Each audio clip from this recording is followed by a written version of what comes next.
What shattered your life in an instant? The hidden camera was so small I almost missed it entirely. I'd been cleaning Emma's bathroom for the third time this week. She'd been having accidents again since everything happened, when I noticed something odd about the air freshener plugged into the outlet near the bathtub. The tiny black dot in the center looked wrong somehow. Too perfectly round. Too deliberate. My hand shook as I unplugged it and held it up to the light. There, embedded in what looked like an innocent Glade air freshener, was a lens no bigger than a pinhead. 3 years. 3 goddamn years I trusted Rebecca Martinez with my daughter's life every Tuesday and Thursday while I worked my shifts at St. Mary's Emergency.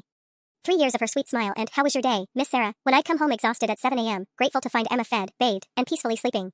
The room started spinning. I gripped the bathroom counter, my nursing instincts kicking in even as my world collapsed. Breathe. Count to 10. Focus on what you can control. But I couldn't control the images flooding my mind. Emma's bath time routine. Rebecca offering to help when Emma was too tired to wash her hair. "You go rest, Miss Sarah. I've got this." The bathroom door that was always closed when I got home, Rebecca explaining that Emma liked privacy during her bath.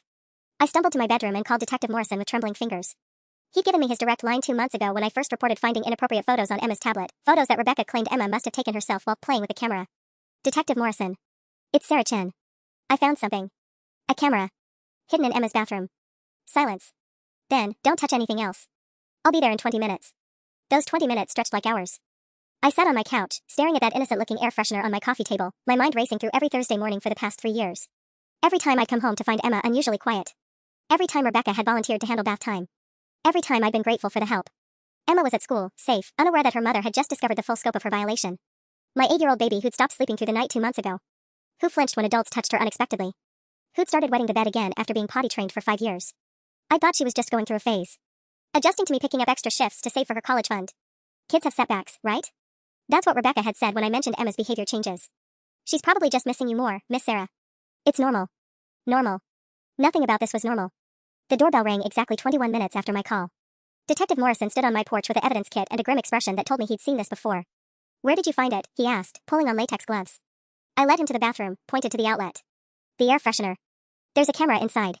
He examined it carefully, then looked around the small bathroom with professional thoroughness. "Mrs. Chen, I need to ask, have you noticed any other devices? Anything else that seemed out of place?" That's when I realized this was just the beginning. If Rebecca had hidden one camera, there could be others.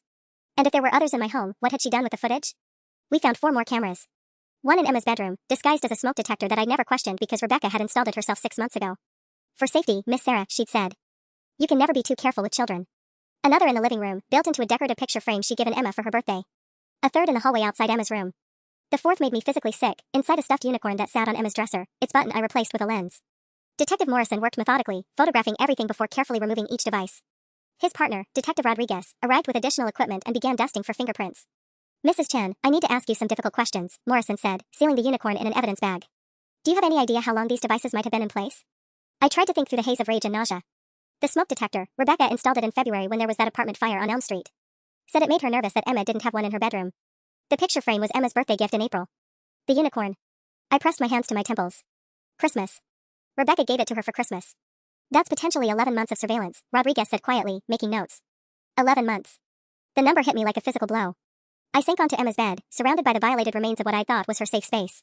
"We'll need to take Emma's electronics," Morrison continued. "Tablet, any laptops, gaming devices. And I have to ask, do you have any reason to believe Rebecca Martinez might have had access to your home when you weren't here?" "She has keys," I whispered. "For emergencies. In case Emma got sick while I was at work, or if there was a problem with the school pickup. The keys I'd given her 8 months ago because I trusted her. Because she'd been so reliable, so caring, so perfect." "We'll need those back," Rodriguez said. "And we'll want to change your locks immediately." My phone buzzed with a text from the hospital. I was scheduled for a 12-hour shift starting at 7 tonight. Under normal circumstances, Rebecca would be arriving in 3 hours to watch Emma. "What do I tell Emma?" I asked. "She's going to wonder why Rebecca isn't coming anymore. She likes her. She trusts her." The words tasted like poison. Morrison and Rodriguez exchanged a look I'd seen too many times in the ER, the look that meant the news was about to get worse. "Mrs. Chen," Morrison said carefully, "we ran a preliminary check on Rebecca Martinez after your first report 2 months ago. The address she gave you leads to a vacant lot. The phone number is registered to a prepaid account. The references you called when you hired her? Those numbers are disconnected now." The room tilted. "That's impossible." I spoke to her previous employers. The Hendersons on Oak Street gave her a glowing recommendation. "We'll need those contact details," Rodriguez said. "Because Rebecca Martinez might not be her real name." I stared at Emma's bedroom, her books, her artwork taped to the walls, her collection of snow globes on the windowsill, and realized that a complete stranger had been documenting my daughter's most private moments for almost a year. Someone I'd welcomed into our home, paid $150 a week, trusted with the most precious thing in my life. Someone who'd been playing a long game I was only beginning to understand. The call came at 2:47 p.m., just as I was picking Emma up from Riverside Elementary. "Mrs. Chen?" This is Detective Morrison. We need to talk. Can you come to the station? Emma was chattering about her art project as we drove downtown, blissfully unaware that her mother's hands were gripping the steering wheel hard enough to leave marks. I'd called my supervisor at St. Mary's and used a personal day, the first I'd taken in 8 months. Thank God for Mrs. Patterson next door, who agreed to watch Emma without asking too many questions. The police station smelled like burnt coffee and industrial disinfectant. Morrison led me to a small conference room where Rodriguez was already waiting, surrounded by laptops and file folders. We'd analyzed the devices, Morrison began without preamble. The cameras were transmitting to an external server. Live streaming, Mrs. Chen. This wasn't just recording for later viewing. Live streaming. The words hit me like ice water. You mean people were watching in real time? That's exactly what I mean. Rodriguez turned one of the laptops toward me. We've identified at least 12 regular viewers who paid for premium access to what was advertised as exclusive family content. The subscription fee was $89.99 per month. I stared at the screen showing a forum I wish I'd never seen. Usernames like Daddy London and SweetTooth47 discussing my daughter like she was entertainment. My stomach lurched as I realized Emma's bath time, her bedtime routine, her innocent moments getting dressed, all of it had been commodified and sold to strangers. There's more, Morrison said grimly. He opened another folder. We traced the financial records. Rebecca, or whatever her real name is, made $47,000 in the past 11 months from this operation. $47,000. From violating my daughter. The really concerning part, Rodriguez continued, is that this appears to be a highly sophisticated operation. The equipment alone cost several $1,000s. Professional grade, nearly undetectable. She knew exactly what she was doing. Have you found her? Morrison shook his head. The apartment she listed on her employment application? Fake address, as we suspected. But we did some digging into the property management company she claimed to work for before you hired her. Turns out 3 other families in the metro area hired Rebecca Martinez through similar circumstances over the past 5 years. 5 years. My blood ran cold. Other children? We're reaching out to those families now, Rodriguez said. The Williamses in Brookfield hired her in 2019. The Kowalskis in Westmont used her services for 6 months in 2021. The Patel family in Oak Ridge just last year. I thought about those glowing references she provided. The warm voice of Mrs. Henderson who praised Rebecca's reliability and trustworthiness. All lies, carefully constructed to build her credibility. Mrs. Chen, there's something else you need to know, Morrison said, his voice gentler now. We found evidence that suggests Rebecca was specifically targeting single mothers who worked night shifts. All 5 families fit that exact profile. The predatory nature of it made me feel sick. She'd identified our vulnerability and exploited it. While I was saving lives at the hospital, fighting to keep families together, she was systematically destroying mine. What happens now? I asked. We've contacted the FBI's Crimes Against Children unit, Rodriguez explained. This crosses state lines and involves online exploitation. Agent Sarah Kowalski, no relation to the family victims, will be taking point on the federal investigation. But what about Emma? What about the other children? How do I explain to my daughter that someone she trusted did this to her? Morrison leaned forward. Mrs. Chen, I'm going to be honest with you. Cases like this can take months, sometimes years to fully investigate. And even when we catch perpetrators, convictions aren't guaranteed. The evidence has to be ironclad. Are you telling me she might get away with this? I'm telling you that the legal system moves slowly, and people like Rebecca know how to disappear. I sat in that sterile conference room, surrounded by evidence of my daughter's violation, and felt something fundamental shift inside me. The system I'd always trusted to protect us was already failing. The justice that Emma deserved was uncertain at best. But Rebecca Martinez, or whoever she really was, had made one critical mistake.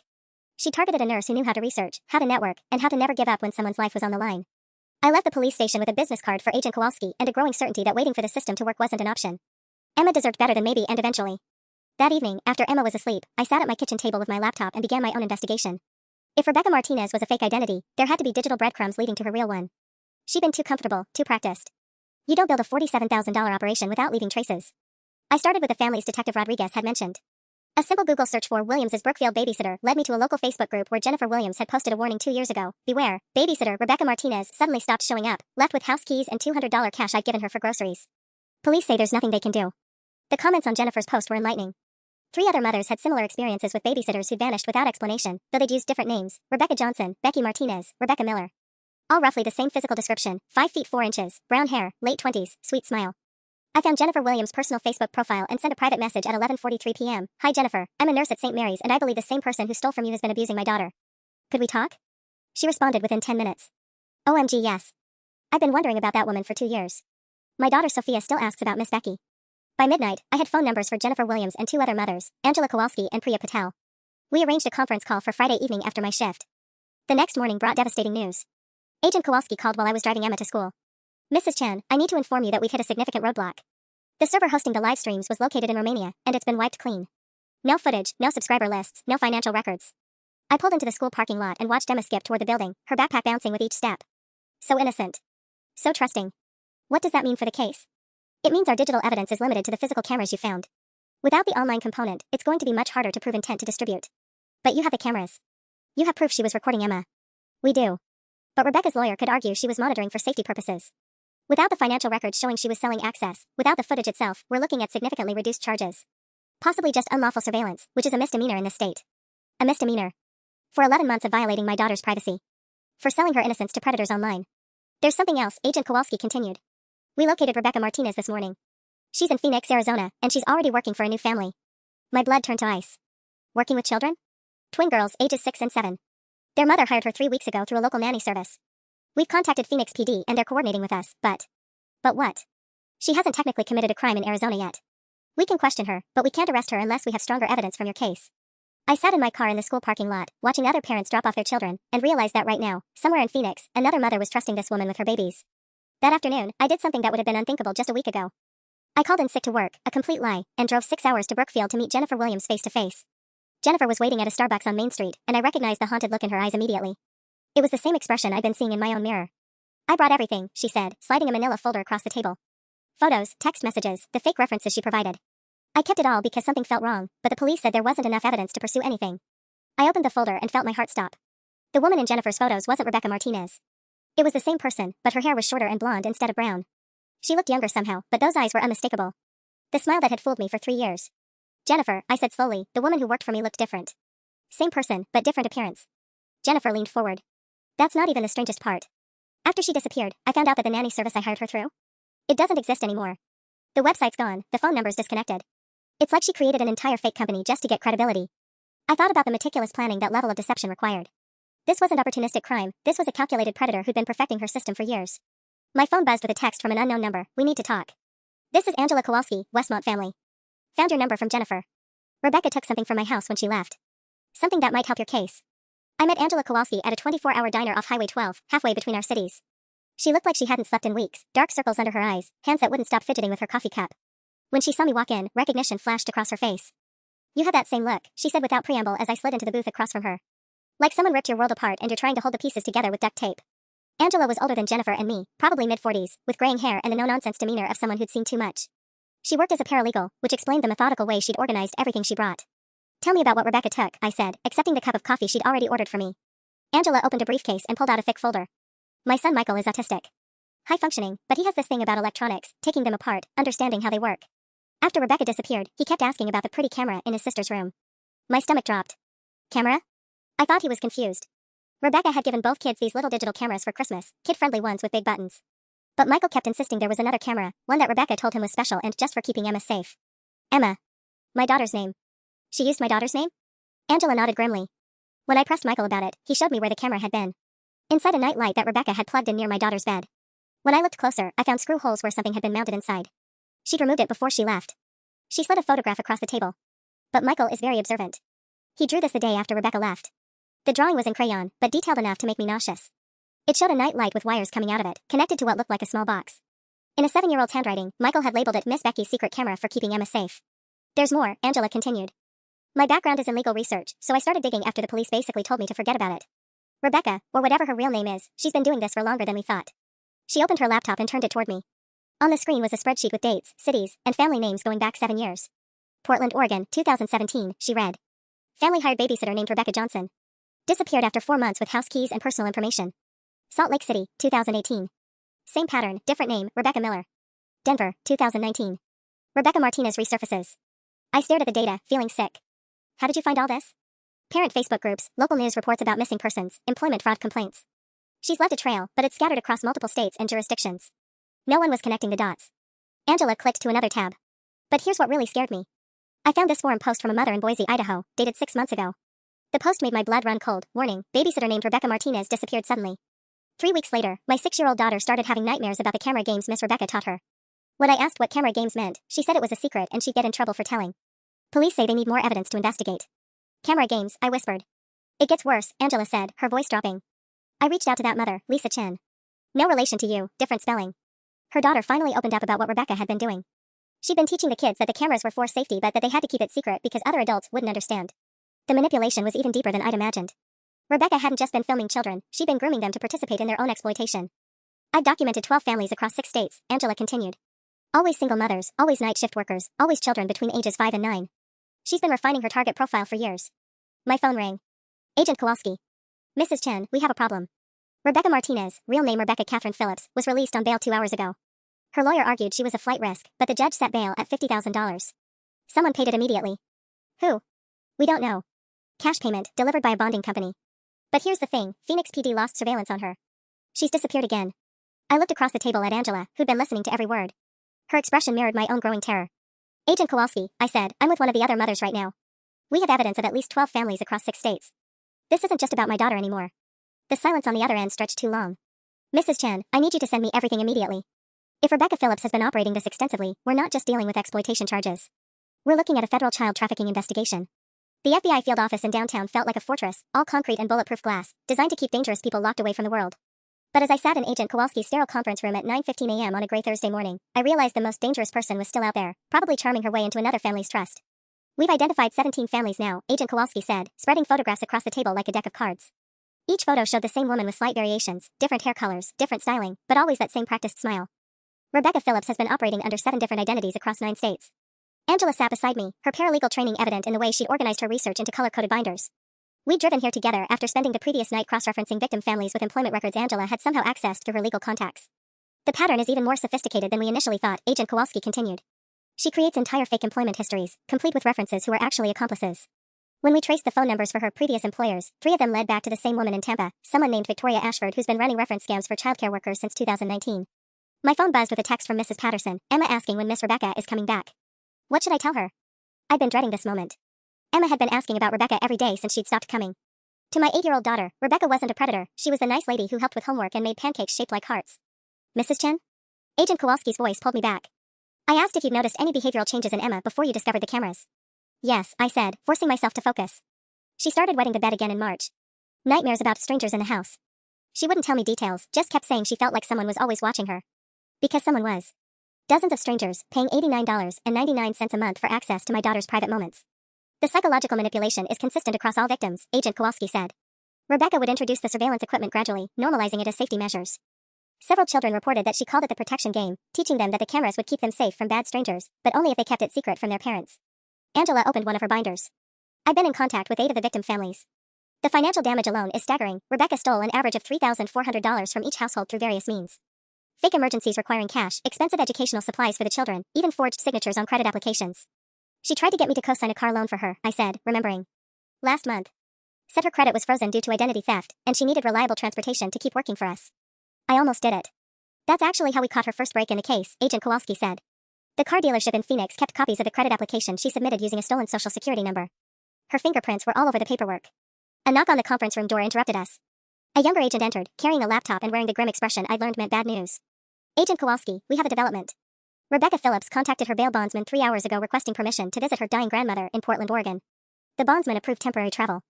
Angela and I exchanged glances. Portland was her first known location, Angela said. 2017. Agent Kowalski was already reaching for her phone. Portland PD needs to check on any single mothers who've hired new babysitters in the past 2 weeks. She's not visiting family, she's hunting. The younger agent cleared his throat.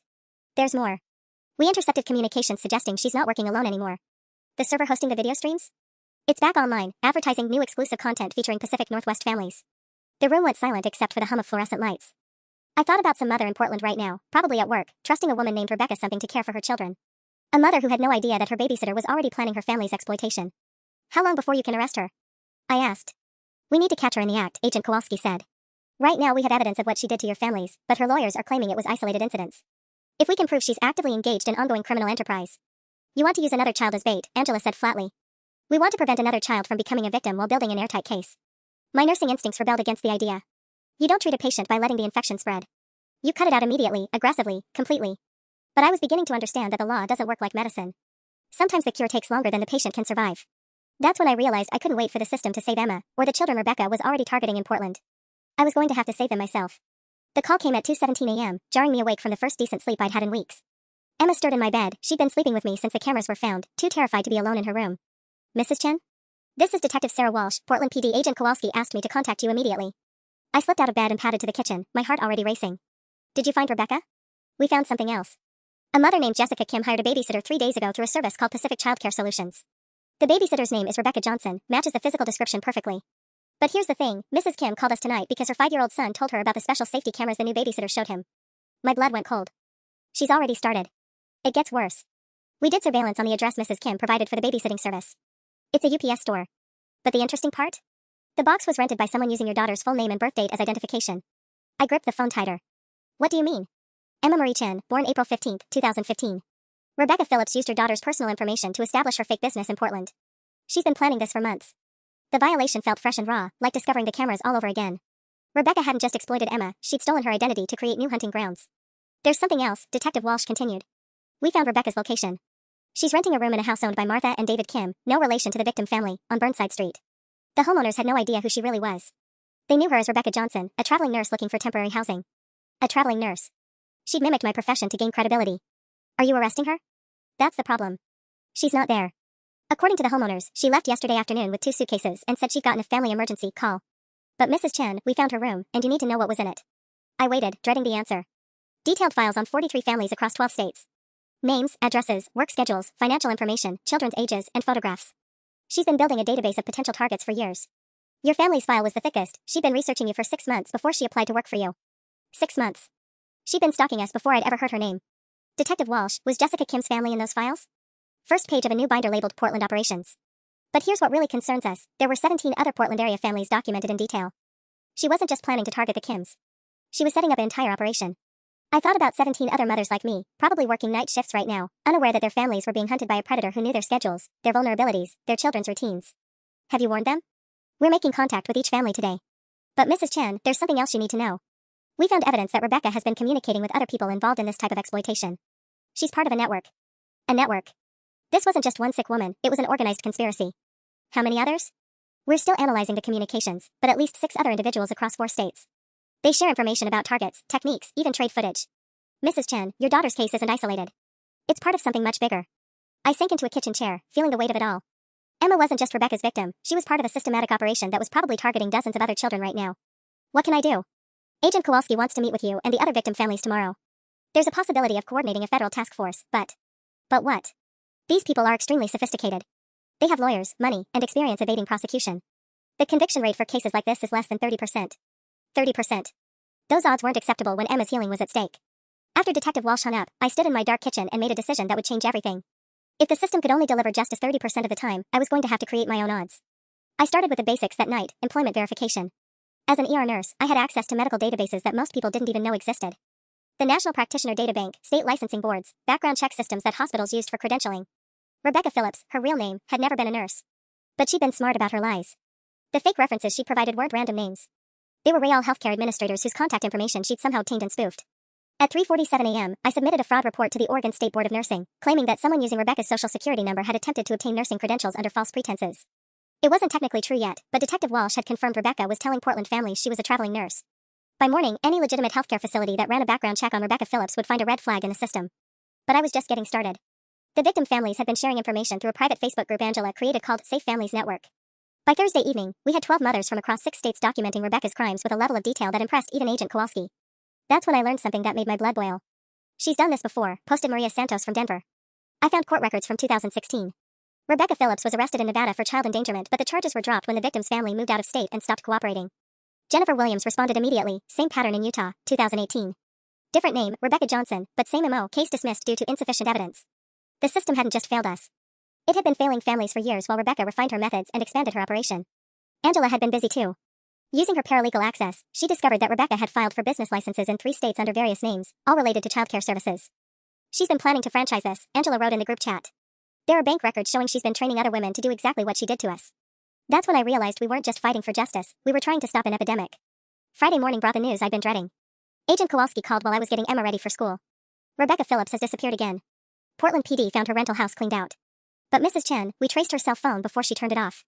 The last ping was near Beaverton Elementary School. What does that mean? It means she's actively scouting new targets. We've notified all schools in the Portland metro area, but she knows we're closing in. She's going to be more careful now. After dropping Emma at school, I made a decision that crossed a line I'd never thought I'd approach. I called in another sick day, the 3rd this week, and drove to the public library. From their computer, using a VPN service I'd researched online, I created anonymous accounts on every major babysitting website, care.com, sittercity.com, UrbanSitter, and a dozen others. Then I began systematically searching for new profiles that matched Rebecca's pattern. Single women, aged 25 to 35, claiming nursing or childcare backgrounds, available for overnight sitting, targeting working mothers. What I found terrified me. 13 profiles across 6 different platforms, all created within the past 2 weeks. Different names, different photos, but the language was eerily similar. The same phrases Rebecca had used with me: safety-focused childcare, experienced with single-parent families, understand the unique needs of working mothers. I screenshot everything and sent it to Agent Kowalski, but I knew federal investigations moved slowly. These profiles were active right now. Mothers were probably already messaging these women, setting up interviews, planning to hand over their house keys. That afternoon, I did something that could have cost me my nursing license. I hacked into my hospital's emergency contact system. The emergency contact system at St. Mary's contained more than just patient information. As part of our disaster preparedness protocol, we maintained a database of all employees' emergency contacts, including their children's schools, babysitters, and authorized pickup persons. I told myself I was protecting potential victims as I searched through hundreds of records, looking for families that matched Rebecca's target profile. Single mothers working night shifts. Children between ages 5 and 9. Recent additions of babysitters with names like Rebecca, Becky, or variations thereof. What I found made my hand shake. 3 families. 3 of my own colleagues had recently updated their emergency contacts to include babysitters named Rebecca Martinez, Rebecca Johnson, and Becky Phillips. All hired within the past 10 days through Pacific Childcare Solutions, the same fake company Rebecca had used to target the Kim family in Portland. She wasn't just hunting random families anymore. She was specifically targeting the children of healthcare workers, probably because our schedules were predictable and our background checks gave us a false sense of security about vetting childcare providers. The first name on my list was Lisa Rodriguez, a respiratory therapist who worked the weekend overnight shift. Single mother, 8-year-old daughter named Sophia. The babysitter contact was listed as Rebecca Martinez with a phone number that had a Portland area code. I stared at Lisa's employee photo on my computer screen. We'd worked together dozens of times over the past 2 years. She was reliable, kind, always talking about Sophia's gymnastics meets and piano recitals. The idea that Rebecca was already inside her home, installing cameras, grooming her daughter, it made me physically sick. But confronting Lisa directly would raise questions I couldn't answer without revealing how I'd accessed the information. Instead, I did something that felt like playing with fire. I called the number listed for Rebecca Martinez from the library's landline, disguising my voice with a slight accent. Rebecca? This is Maria from the Portland Nanny Referral Service. I have a client asking about your availability for a family with twin boys, ages 6 and 7. The mother works at Legacy Emmanuel Medical Center. The voice that answered was unmistakably Rebecca's, though she was using a slightly different inflection. Oh, that sounds perfect. I specialize in working with healthcare families. They understand the importance of reliable, safety-focused childcare. Safety-focused. The same phrase she'd used to justify the cameras in Emma's room. The mother specifically requested someone with experience in single-parent households, I continued, my heart pounding. She mentioned that her previous babysitter helped install security equipment to keep the children safe while she worked nights. That's exactly my specialty, Rebecca replied eagerly. I always recommend comprehensive safety measures for families with overnight care needs. Modern technology makes it so easy to ensure children are protected, even when parents can't be physically present. I was recording the conversation on my phone, though I knew it wouldn't be admissible in court.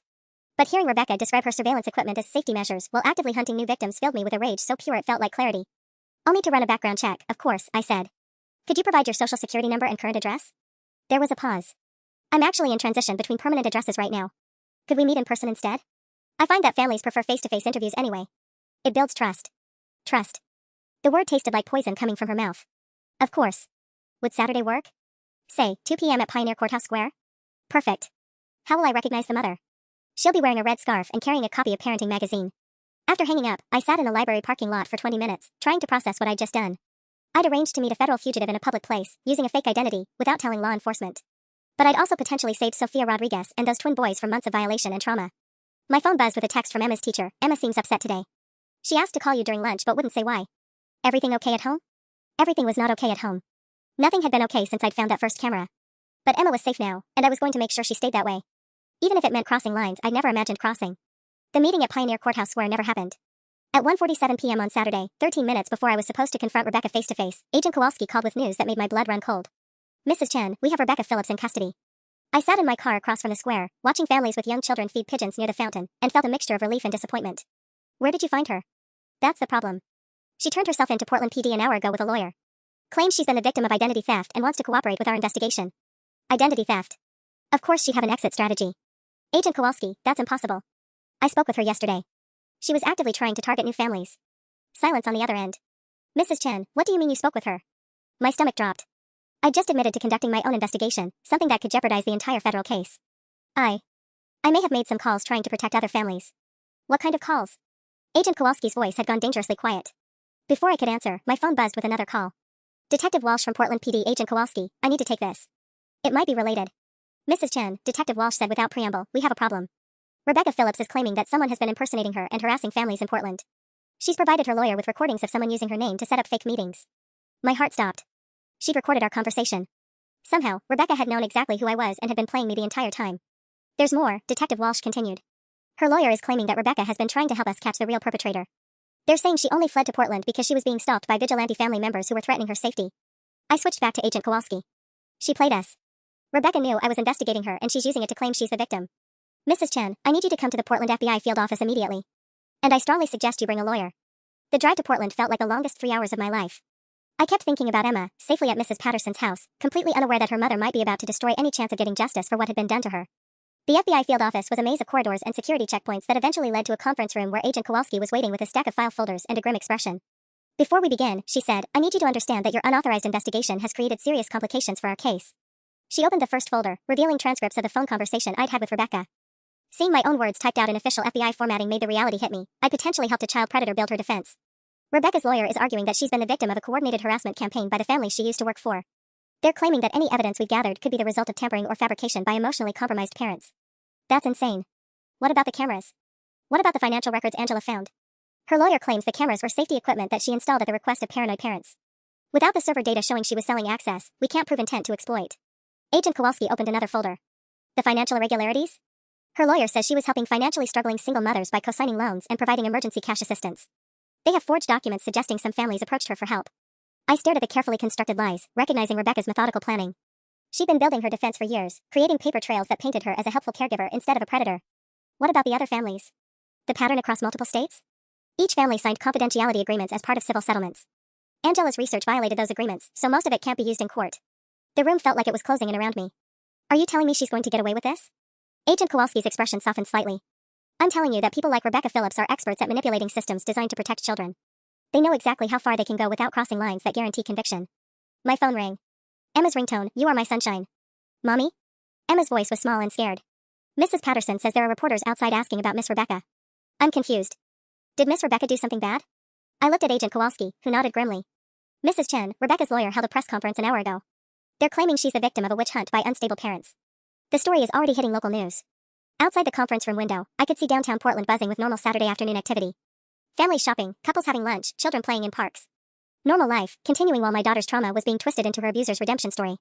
That's when I realized the system hadn't just failed Emma, it was actively protecting the person who had violated her. And if I wanted real justice, I was going to have to stop playing by their rules entirely. The press conference footage was worse than I'd imagined. Rebecca sat between two expensive-looking lawyers in a pristine navy suit I'd never seen before, her hair professionally styled, makeup perfect.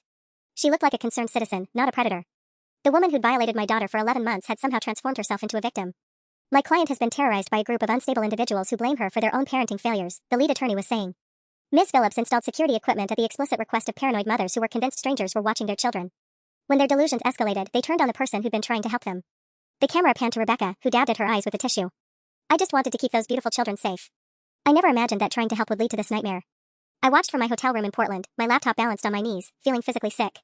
Emma was curled up next to me, finally asleep after 2 hours of questions I couldn't answer. Why were people on TV talking about Miss Rebecca? Why did the reporters want to talk to us? Had Mommy done something wrong? My phone buzzed with a text from Angela. Channel 12 just ran the story. They're calling us a group of vengeful mothers. My boss saw it. I'm suspended pending investigation. Another text, this one from Jennifer Williams. Rebecca's lawyers somehow got my sealed divorce records. They're claiming my ex-husband said I have psychological issues. How is this legal? Then Maria Santos from Denver, they found my medical records. Postpartum depression from 2019. It's going to be on the news tomorrow. Rebecca's defense strategy was becoming clear. She wasn't just denying the charges, she was systematically destroying the credibility of every mother who dared to speak against her. Our pain, our protective instincts, our desperation for justice were all being weaponized to paint us as unstable women who couldn't be trusted. Agent Kowalski called at 11:23 p.m. Mrs. Chen, there's been a development. Rebecca's legal team filed a motion claiming prosecutorial misconduct. They're arguing that the FBI investigation was compromised by information obtained through illegal means. What does that mean? It means they know about Angela's research methods. Someone leaked details about how she accessed those employment records. I thought about the meticulous way Rebecca had planned everything else. Of course she'd have sources inside the system, people who could feed her information about our investigation. There's something else, Agent Kowalski continued. We received a tip that you're planning to leave the state with Emma. Rebecca's lawyers are requesting a restraining order to prevent you from interfering with their client's civil rights. That's insane. I'm not planning anything except getting my daughter the help she needs. Mrs. Chen, I need to ask you directly, are you planning any further unauthorized contact with Rebecca Phillips or her associates? The question hung in the air like a challenge. Agent Kowalski was giving me a chance to promise I'd stay within legal boundaries, to let the system handle everything even though the system was clearly broken. No, I said finally. I won't make any unauthorized contact. It wasn't technically a lie. What I was planning wouldn't involve contact at all. After hanging up, I opened my laptop and began researching something that had been nagging at me since Rebecca's press conference. Her lawyers were expensive, the kind that charged $800 an hour and specialized in high-profile criminal defense. That level of legal representation cost more than Rebecca could have made from her streaming operation. Someone was funding her defense. Someone with resources and motivation to keep Rebecca protected. By 2 a.m., I'd found what I was looking for. The law firm representing Rebecca, Blackstone and Associates, had 3 other clients currently facing federal charges related to child exploitation. All of them were women, all had operated sophisticated surveillance operations, and all were claiming to be victims of parental hysteria. This wasn't just about Rebecca anymore. She was part of a network that included lawyers, technical specialists, and enough money to fight back against any family that threatened their operation. But they'd made one critical mistake. They assumed that because I was a single mother, because I worked nights, because I trusted the wrong person, I would break under pressure like their other victims had. They didn't understand that being an ER nurse had taught me how to function under pressure, how to think clearly when everything was falling apart, and how to fight for patients when the odds were impossible. Emma was my patient now. And I was going to save her, even if it meant sacrificing everything else. The breakthrough came from the most unlikely source, Emma herself. It was Tuesday morning, exactly 3 weeks after Rebecca's press conference had painted us as delusional mothers. I was making Emma's lunch when she wandered into the kitchen, clutching the replacement unicorn I'd bought to replace the one the FBI had taken as evidence. "Mommy, I remembered something about Miss Rebecca," she said quietly, settling into her chair at our small kitchen table. I tried to keep my voice calm. Dr. Martinez, the child psychologist Emma had been seeing twice a week, had warned me not to pressure her for details. "What did you remember, sweetheart?" She had a special phone. A different one from her regular phone. She called it her work phone and said it was only for very important grown-up business. My hand stilled on the peanut butter jar. "Did you ever see her use it?" Emma nodded solemnly. "Sometimes when she thought I was asleep, she would take pictures of my room with it.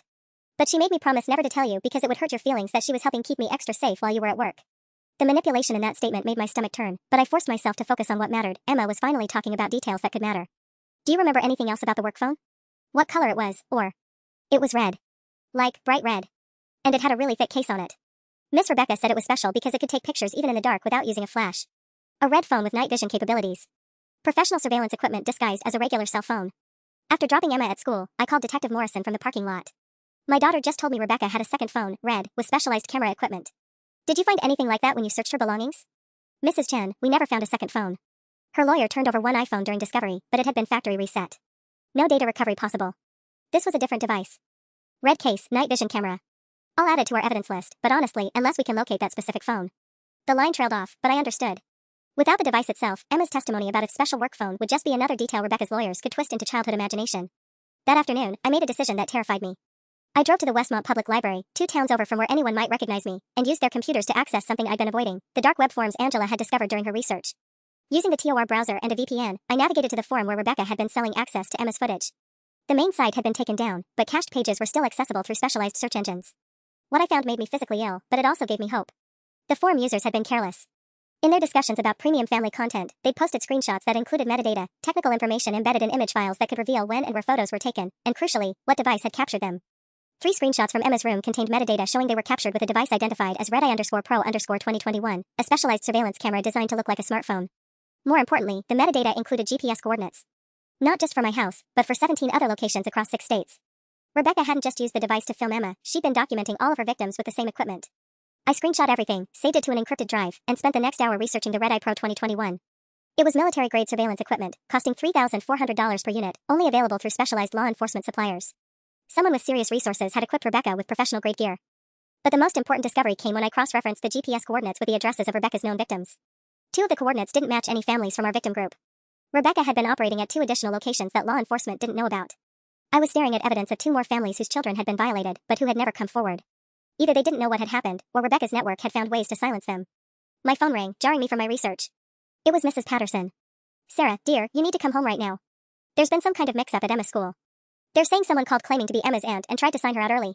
My blood turned to ice. "What do you mean tried?" "The school called me when they couldn't reach you. They said a woman named Victoria Ashford came to the office with identification showing she was Emma's emergency contact. But Emma's teacher, Mrs. Rodriguez, insisted she'd never heard Emma mention any Aunt Victoria. Victoria Ashford. The name Agent Kowalski had mentioned, the woman in Tampa who provided fake references for Rebecca's childcare applications. Mrs. Patterson, please tell me Emma is safe. She's here with me now." The school refused to release her and called the police when this Victoria woman became agitated. But Sarah, this woman knew details about Emma that a stranger shouldn't know. Her middle name, her birthday, her favorite color. Someone had given her very specific information. I was already running to my car. Rebecca's network wasn't just defending her in court, they were actively targeting Emma, trying to take her while I was distracted by my investigation. The message was clear: back off, or lose your daughter entirely. But as I drove home to hold Emma, to make sure she was truly safe, I realized they'd made a tactical error. They'd shown me exactly how extensive their network was, and how desperate they were getting. Which meant I was closer to destroying them than they wanted to admit. The security footage from Riverside Elementary was grainy, but clear enough to make my hands shake as I watched it in Principal Stevens' office. A woman in a navy blazer and professional-looking glasses approached the main desk at 1:47 p.m., carrying a leather portfolio and speaking with the competent authority of someone who belonged there. She knew exactly which classroom Emma was in, Principal Stevens said, pausing the video. asked for Mrs. Rodriguez specifically, mentioned that Emma had a dentist appointment that Mom forgot to call in. If our secretary hadn't been out sick and Mrs. Rodriguez hadn't been covering the front desk. I couldn't finish that thought. Mrs. Rodriguez had taught Emma since September. She knew I was obsessive about communication, that I'd never send someone to pick up Emma without multiple confirmations. The ID she showed looked completely legitimate, Detective Morrison said, reviewing the paperwork the woman had left behind when she fled. Victoria Lynn Ashford, listed as Emma's maternal aunt. Even had a birth certificate proving family relationship. A forged birth certificate using Emma's real information. They'd stolen my daughter's identity so thoroughly that they could create legal documents establishing fake family connections. Detective Morrison, I said, studying the frozen image of Victoria Ashford on the monitor, this woman has been planning this for months. She didn't just decide to grab Emma on impulse. He nodded grimly. The sophistication level is unlike anything we've seen. Professional forgers, legitimate-looking documentation, someone with access to your family's personal information dating back years. My phone buzzed with a text from Agent Kowalski, emergency briefing tomorrow 9 a.m. New developments in Rebecca's network. Bring Emma, we have child psychologists standing by. That evening, after Emma was finally asleep in my bed, she refused to sleep alone anywhere in the house now. I sat at my kitchen table with Angela, who'd driven down from Westmont after hearing about the attempted abduction. They're escalating because we're winning, Angela said, spreading her latest research across my table. Look at this, I found financial records showing Victoria Ashford received $15,000 2 days after Rebecca was arrested. Payment for consulting services from something called Pacific Family Resources LLC. She pointed to a bank statement she'd somehow obtained. Pacific Family Resources has been funneling money to at least 6 different people involved in Rebecca's operations. They're not just defending her, they're paying people to actively intimidate us into silence. I stared at the numbers, feeling sick. How much money are we talking about total? Conservative estimate? They've spent $300,000 on Rebecca's defense and related operations in the past month. Sarah, this isn't just some babysitter who got caught. This is organized crime with serious financial backing. My laptop chimed with an email notification. The subject line made my blood freeze, regarding Emma's future safety, time sensitive. The email appeared to be from a family court mediator, professionally formatted with official letterhead. Ms. Chen, it has come to our attention that your daughter may be at risk due to your involvement in ongoing litigation. We've scheduled a mandatory family assessment for Thursday at 2 p.m. to evaluate Emma's current living situation and determine if alternative custody arrangements might better serve her interests. Angela read over my shoulder. Sarah, this is fake. Family court doesn't work like this. They're trying to trick you into bringing Emma somewhere. But the email included case numbers that looked legitimate, reference numbers that seemed official. Even knowing it was probably fake, the threat felt real enough to make my hands shake. There's psychological warfare now, Angela said. Making you question everything, keeping you scared and reactive instead of strategic. I thought about Emma sleeping in the next room, probably having nightmares about strangers trying to take her from school. About Victoria Ashford, who had Emma's personal information and professional-grade fake identification. About a network with $300,000 to spend on silencing the families they victimized. That's when I realized I'd been approaching this all wrong. I'd been trying to work within a system that was designed to protect people like Rebecca. But Emma didn't need me to be a law-abiding citizen. She needed me to be her mother. And sometimes, protecting your child means becoming the kind of person you never thought you'd have to be. The breakthrough came at 3:17 a.m. on a Thursday, when I was supposed to be sleeping but couldn't stop thinking about the $300,000 Angela had traced through Pacific Family Resources. I'd been lying awake, listening to Emma's breathing beside me, when something clicked. The money trail wasn't random, it followed a pattern. Every payment coincided with specific legal motions in Rebecca's case, specific media appearances, specific attempts to discredit victim families. Someone was orchestrating this entire defense strategy like a military campaign. I slipped out of bed and went to my laptop, pulling up the financial documents Angela had shared. Cross-referencing the payment dates with court filings, I found what I was looking for. Every major development in Rebecca's favor had been preceded by a payment from Pacific Family Resources to a different person in her network. $15,000 to Victoria Ashford 2 days before the attempted school pickup. $8,500 to someone named Marcus Chen, no relation to me, the day before Rebecca's lawyers filed their motion claiming prosecutorial misconduct. $12,000 to an address in Tampa on the same day the local news ran that story calling us vengeful mothers. This wasn't just legal defense. It was a coordinated campaign to destroy us while protecting Rebecca.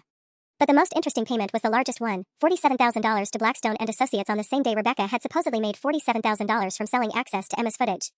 The amounts were identical to the penny. They'd essentially used Emma's exploitation to fund Rebecca's defense against charges of exploiting Emma. I was screenshotting everything when my laptop chimed with a new email. This one made my stomach drop. The sender was listed as concerned parent, but the message was clearly from someone inside Rebecca's network. Ms. Chen, we know about your late-night research activities. We know you accessed the red-eye metadata. We know about the GPS coordinates you've been investigating. This is your final warning, stop digging, or the next person who visits Emma's school won't leave empty-handed. They've been monitoring my computer activity. Somehow, despite using VPNs and encrypted connections, Rebecca's network had been watching everything I'd discovered. But if they were threatening me, it meant I was close to something they desperately wanted to keep hidden. I grabbed my phone and called Agent Kowalski, not caring that it was almost 4 a.m. Mrs. Chen? She sounded instantly alert. What's wrong? They're watching my computer. Rebecca's network knows exactly what I've been researching. But Agent Kowalski, I found something big. The money they used to fund Rebecca's defense came directly from selling footage of Emma. Slow down. What do you mean they're watching your computer? I read her the threatening email, hearing her typing rapidly in the background. Mrs. Chen, pack a bag for you and Emma right now. Don't use your computer, don't make any other calls from your home phone. We're moving you to a safe location immediately. What about my job? Emma's school? Your supervisor at St. Mary's has already been briefed. Emma's principal is arranging for her schoolwork to be sent electronically. Mrs. Chen, the network you've been investigating is larger than we initially realized. We've identified connections to organized crime families in 3 states. Organized crime. Emma wasn't just the victim of a predator, she'd been targeted by people who trafficked children professionally. Agent Kowalski, those GPS coordinates I found, there are 2 locations that don't match any known victims. We know. We sent teams to both addresses 6 hours ago. Her voice became grimmer. Mrs. Chen, we found evidence of ongoing surveillance operations targeting 4 more children. Ages 3 to 7. The families had no idea what was happening. 4 more children. 4 more families whose trust had been betrayed, whose children's innocence had been sold to strangers online. Are the children safe? They are now. But Mrs. Chen, Rebecca's network was planning something much worse than surveillance. We found communications discussing physical acquisition of high-value targets. Physical acquisition. They'd been planning to kidnap children, starting with Emma. As I quietly packed our emergency bag, trying not to wake Emma, I realized that everything I'd discovered had led to this moment. Rebecca wasn't just a babysitter who'd installed cameras. She was part of a sophisticated criminal organization that identified vulnerable families, documented their children for months, then sold that information to people who wanted more than just footage. The attempted pickup at Emma's school hadn't been intimidation. It had been a practice run. The safe house was a nondescript ranch home in Beaverton, 20 minutes from downtown Portland. Emma and I had been there for 3 days when Agent Kowalski arrived with news that would change everything. We have Rebecca, she announced, settling into the living room chair across from where Emma was coloring at the coffee table. But more importantly, we have the network. Emma looked up from her drawing, a picture of our house with stick figures labeled Mommy and Emma, safe forever. Are the bad people gone now? Agent Kowalski smiled at her, the first genuine smile I'd seen from her in weeks. Yes, sweetheart. The bad people are gone. She turned to me with a thicker folder than I'd ever seen. The GPS coordinates you found led us to Marcus Rivera, the man you knew as Marcus Chen. He's been running a trafficking operation across 5 states, using women like Rebecca to identify and document potential targets. When we arrested him, he was planning to sell Emma's location to a buyer in Nevada for $25,000. My arms tightened around Emma instinctively. A buyer? Someone who wanted very specific access to an 8-year-old girl whose routine was perfectly documented. Your late shifts at the hospital made Emma an ideal target, predictable schedule, trusted babysitter who could provide inside access. Agent Kowalski opened the folder, showing me photos of computer equipment, bank records, communication logs. Rivera's operation was generating over $2 million annually. Rebecca was just one of 17 women working for him across the western United States. Emma had stopped coloring and was listening with the unnaturally mature attention of a child who learned too young that adult conversations might determine her safety. Agent Kowalski, she said quietly, will Miss Rebecca go to jail for a very long time? Yes, Emma. Miss Rebecca will never be able to hurt you or any other children ever again. Agent Kowalski pulled out another document. Rebecca Phillips pled guilty to federal trafficking charges this morning in exchange for testimony against Rivera's entire network. She'll serve a minimum of 25 years. Victoria Ashford received 15 years for attempted kidnapping. Marcus Rivera is facing life without parole. Life without parole. The phrase felt like justice, finally. There's something else, Agent Kowalski continued. The Department of Justice is implementing new protocols based on your case. Enhanced background checks for childcare providers, mandatory reporting systems for suspicious surveillance equipment, federal coordination for crimes that cross state boundaries. She handed me a business card. They want you to consult on the new policies. Your nursing background, your research skills, your understanding of how these predators identify vulnerable families, it could help protect thousands of other children. I looked at Emma, who was adding hearts around the stick figures in her drawing. My daughter who'd survived 11 months of violation, weeks of legal battles, an attempted kidnapping, and a mother who'd almost lost herself to rage and desperation. Can I think about it? I asked. Of course. But Sarah? Agent Kowalski's voice was warm now, using my first name for the first time. What you did, the investigation, the evidence you uncovered, the connections you made with other families, that's what broke this case. The system failed you initially, but you didn't fail Emma. 3 weeks later, Emma and I moved back into our house. I'd had every lock changed, every room swept for surveillance equipment, every electronic device replaced. But more importantly, Emma was sleeping through the night again. She was laughing during our Saturday morning pancake traditions. She was 8 years old instead of carrying trauma that made her seem decades older. The consulting offer from the Department of Justice was still on my kitchen table, next to Emma's latest drawing, this one showing her at school, surrounded by friends, with Miss Rodriguez the best teacher written in purple crayon. Emma looked up from her homework. Mommy, if you help other families stay safe from bad people, does that mean you'll have to work extra? I sat down beside her at our kitchen table, in the house that finally felt like home again. It means I'll help make sure what happened to us never happens to anyone else. Emma nodded solemnly, then smiled. Good. Other kids should be safe too. That night, I signed a consulting agreement and mailed it back to Agent Kowalski. Justice for Emma had taken everything I had to give. But ensuring justice for the children still out there, that felt like something I was meant to do with the rest of my life.